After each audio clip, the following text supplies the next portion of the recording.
channel. So today I'm going to bring you a chit chat. Get ready with me. And this chit chat is very informative, how to grow on social media, everything about social media that I pretty much know.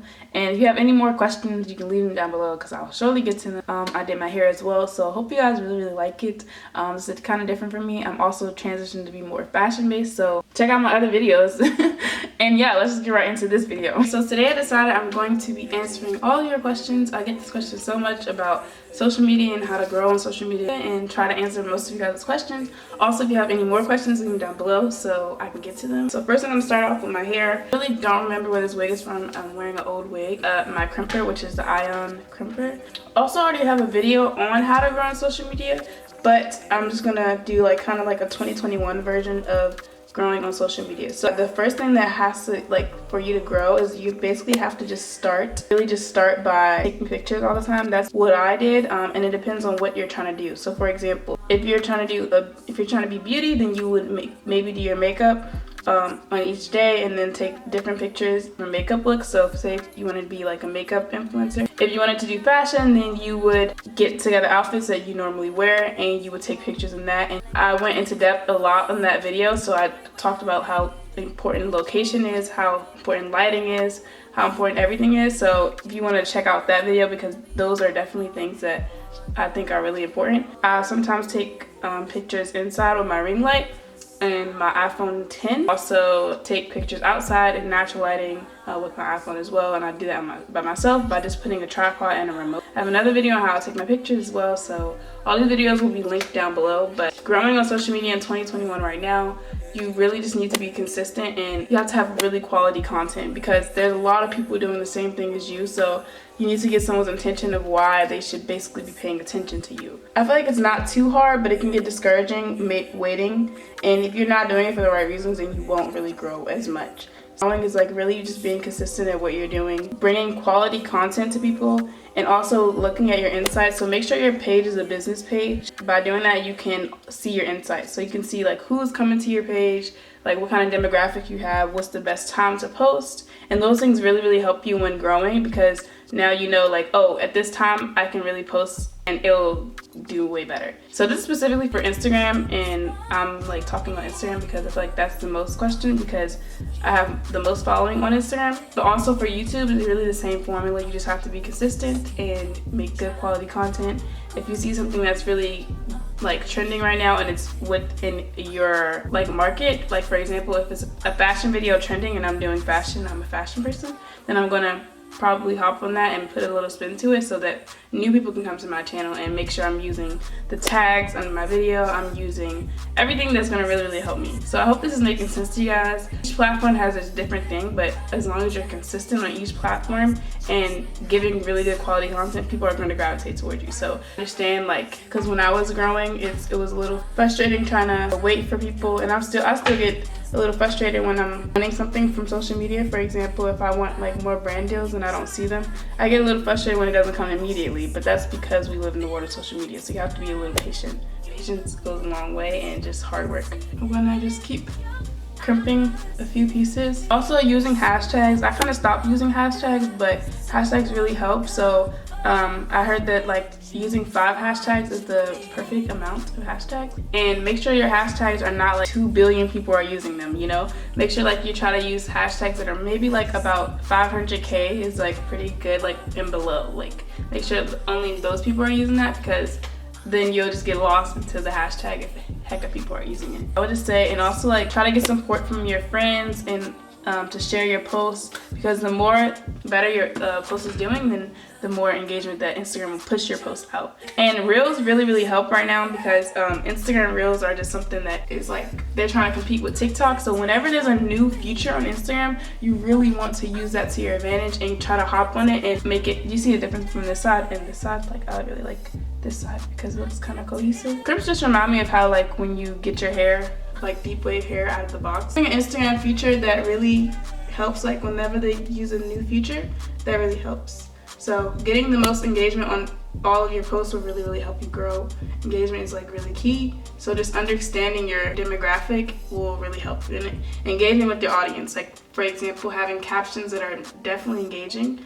I try to do that a lot now. Like today I just posted, where would you be if money wasn't a factor? Like people will like your pictures and not really know what to say if you don't like really ask them anything or engage with anything. Also, people really want to get to know you as a person most times. So try to get the most comments and the most shares and everything on your posts, and that will really just help you. Also, you can tag, for example, if you're a fashion page, you can tag the other fashion repost pages. That actually helps as well, because then their followers will see who you are and they'll come to you. And you can tag brands as well when you're in the beginning stages, like you can tag them for free or whatever. But when you get up there, I don't know, like it's kind of, I'm up and down about tagging because it's free exposure for some brands that don't really want to pay.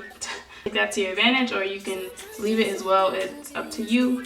But yeah, literally trying to get the most engagement on your stuff is definitely the key to growing. Like try not to switch up too much with your followers. If you see something isn't working, then maybe you should switch it up.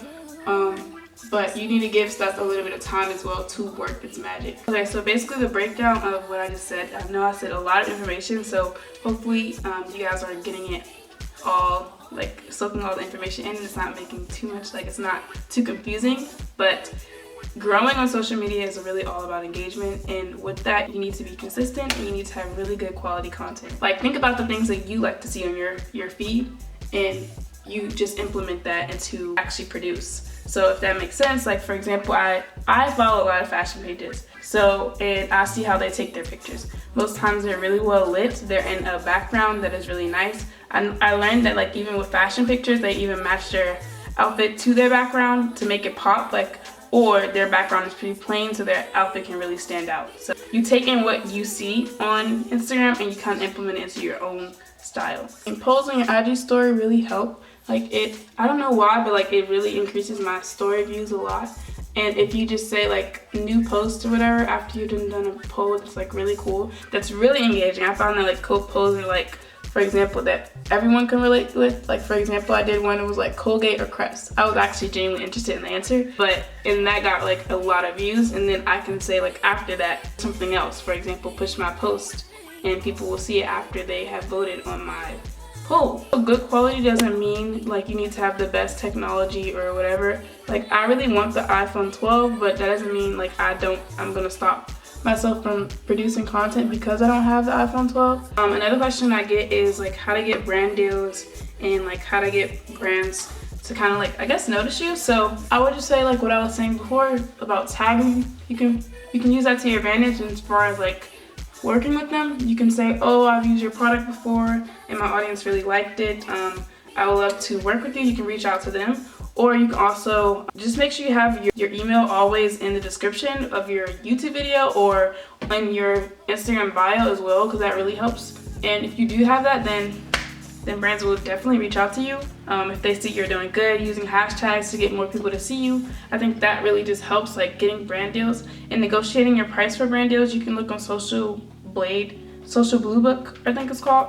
And they give you a rate of estimate of like how much you should be charging. Also, if you want to really like see other people with how much they charge and stuff, influencer pay gap really helps in seeing like where people the amount of money that you should be getting paid. And when negotiating it, I think it's really helpful to like try to give them like more. For example, they'll say like, oh, could you do a YouTube video for this price? And you're like, oh no, that's too low, but I could like an Instagram post and a story for this amount. You know what I'm saying? So for example, like just kind of negotiating and like going back and forth with the brands, try to build a relationship with them. And like when you do work with them, try to like get as much engagement on the post, and then go back and say, oh, last time I got this and people use the code this amount of times or whatever, so I would love to work again, blah blah blah blah. How it goes. Also, people get like either agents or managers to negotiate because they have the connections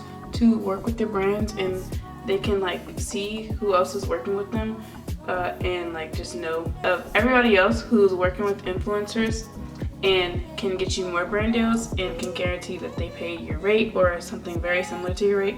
And my like personal belief is that everyone should get paid for what they're doing, because if everyone starts demanding like money for the content that they create, then these brands have not like literally no choice but to say, okay, well, we're not going to be asking for free promotion, because what do I gain from free promotion? You know, like if you want to do free promotion, that's fine, but I personally think everyone should get paid for the work that they do, because at the end of the day, you're still putting in time and your effort to create the content. For example, if someone gives you free clothes, you can post on that, but you're posting on Instagram, which means you most likely won't really wear it after that because everyone has seen it. So what did you really benefit from that? Like if you're getting free clothes, then what did you really benefit from that if you have to post in it and you have to spend your time getting ready to do it, creating another outfit for it? Like, you know, at the end of the day, it's kind of a loss, and the company is gaining all of your audience and also content that they can repost. You kind of can look at it like that, and I think that if everyone thinks about it that way, then more people will start getting like brand deals, because companies will see that everyone is like not trying to work for free. And then also people ask like, how can you afford to like, I don't know, do certain things or like buy clothes or whatever? I think that if you need to, you should get a job to sustain what you actually want to do, and that's what I did for a long time. I had a job to sustain what I'm actually doing. I'm probably going to go back to doing that because I feel just more comfortable with it. It's just like work, and then you save your money so you can like do other things, and you can pay for the clothes that you want or anything that you want. And it just really kind of pays off, and eventually you won't have to work for that job. The question is like, how much do you make on social media and like everything like that? Honestly, you can make as much money as you want on social media. There's literally no limit to how much you want to make. Sell your clothes on Depop, you can do YouTube, you can do so many other things. Like you can use master classes, you can teach people how to do anything. There's also like people do OnlyFans as well. So making money and growing on social media there's no limit to. I feel like the more work you put in, then the more benefits that you'll see if you're really consistent with it, and you know, you'll really grow and people will start gravitating towards you. And hopefully like having a personality goes a long way as well. Like when people really connect with you online, then it just gives them opportunity to feel like they know you and like they have that connection. For example, like you would take more advice from your friend that you talk to every day, or like, you know, that really relates to you. It really helps. Like then they'll really know like, oh yeah, Dallas, like I really love her, she goes to USC, she does this, you know, and I want to go to USC, blah blah, you know. For example, that's kind of like how it is. So, and that doesn't say like you have to share everything about your life, because definitely I don't share everything about my life. I'm actually a pretty private person. I don't share everything about my life, but I feel like people know a good deal of stuff about me to relate to me. And also like going live and just using literally every feature that Instagram has. On YouTube they have this thing now where you can like use like text boxes and you can talk. I have a new video, oh you guys just got a puppy or something like that. It's like really helpful. And like I've noticed like since I've changed my channel, because I really do want to do fashion, and I understand like I was doing beauty and hair a lot before, but I'm really trying to transition my channel into a fashion channel. So I'm saying that like don't be discouraged if you're trying to do that, because like my followers signed up for beauty, you get what I'm saying? So now that I'm changing over to fashion, I'm gonna get a little bit less views or whatever, but eventually when I'm consistent with what I'm doing, it's going to flourish into something that I actually want to do, and I'm going to actually gain people who want to watch fashion content. That niche really does help as far as like knowing what you want to do and getting people to like support you and gravitate towards you. Because if you know what you want to do, then you can actually focus on it. First, I didn't really know, like I was doing beauty and stuff, but at the end of the day, I really wanted to do fashion content. I just think I was kind of like a little nervous and scared to do it. And just starting is really what it is. So me just starting right now. And of course it gets discouraging some days when I'm like, wow, I didn't get as many views on this fashion video, and it took so much longer than what I would normally do on a beauty video, because I get ready every day. I'm going to have to get ready regardless to do the fashion content. So doing that, making the beauty videos are quite easy for me, and like I also like to chit chat with you guys, so I'm not going to eliminate that, because I actually really like to do chit chat, get ready with me. It's just that I think that I don't want to limit myself, and I feel like a lot of people like my fashion content, so I'm going to do them. I also feel like people maybe think that there's like some secret formula to like growing or whatever, and although like it might be true, like there's like formulas to everything, but I don't think anything is gonna really help you specifically other than like finding your own way, you know, like just going for it and really just doing it and finding your own method at doing it is really what's going to help you. Because I can tell you all the ways that work for me and the ways that work for everybody else, and it may not work for you. Just doing it and learning from what you do will really definitely help you. And having a positive mentality about it is definitely another good way to go about it, because then you're welcoming positivity and like good results. Also, please let me know what kind of content you guys want to see, as far as like mainly fashion videos, but there's other videos that you guys have requested as well, so I'll try to get to those. Like, I'm trying to get to all the like requested videos. Like, I do my makeup the same every day, and honestly it's true, but I really love the way that I've been doing makeup, so I'm kind of gonna stick to the routine. Actually put on an outfit, so I feel like my outfits are different and like diverse, and a lot of people really like them and gravitate towards them, especially on Instagram. So I think that's really more my forte. And so I'm gonna put on a pair of lashes, and these are from my brand. It's called, these are the split hem style. I came out with 4 new lashes, and I love all of them. So they're really pretty. This is my packaging as well. So it comes like this, and you open it, and yeah. So I'm gonna apply these lashes, and ooh, these are just so pretty. Like, they're so fluffy, and a lot of people ask me why my brand is called Denim the Label. Because I really think that beauty should be universal, just like denim is universal. You have a pair of like jeans in your closet right now, you have a pair of probably a denim jacket or anything like that. So as accessible in how universal denim is, I think that that's how beauty should be. And I feel like everybody should be included, and the industry should definitely just mold into how we've seen denim. So I think that concept is really cool. So that's why I call my brand Denim the Label, because it is right now a beauty brand. So definitely want to make sure that we're including everyone, and I feel like everyone needs a good pair of lashes. So I have natural styles, and I also have dramatic styles, so whichever one fits you. And for every single person, however you identify, however you want, I feel like definitely want to welcome you with open arms. Anyone can wear Denim the Label, and yeah, that's definitely why that's kind of why I started my brand, gist of why it's called Denim the Label. So you guys can check it out. I'll leave the links down below to shop Denim the Label if you would like, and everything is really high quality. So I hope you do enjoy it. If you do, let me know and tag me on Instagram so I can see. So off camera, I applied my lashes. This is the style split hem, as I said, and yeah, I really love them. They're like really fluffy. I feel like this line reminds me of like lash extensions. Like, there's some that are really natural that go to like kind of like how people get the fuller lash extensions. So yeah, this definitely looks like that to me. And yeah, also put like a little bit of inner corner highlight, which I use the Fenty Beauty in Hustler Baby, the highlighter. And I put some mascara and some lip gloss. This is the dollar store lip gloss, right?